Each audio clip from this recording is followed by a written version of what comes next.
সকালবেলা আমার শৈশবের জায়গা, একটু বনের মতো,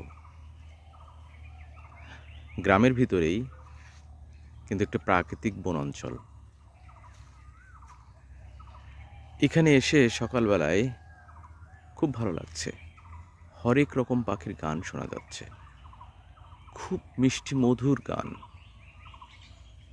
এবং মনে হচ্ছে কি জানেন, এই জায়গাটা যদি আমার হতো, আমি কখনোই নষ্ট করতাম না, শুধু এই পাখির গান শোনার জন্য। কি মিষ্টি মধুর কণ্ঠ। শহরে বেড়ে ওঠা,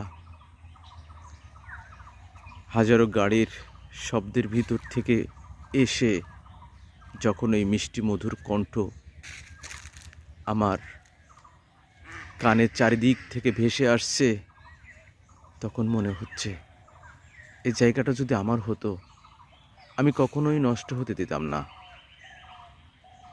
বেঁচে থাকুক পাখিরা, আর বেঁচে থাকুক এই সুমধুর কণ্ঠ।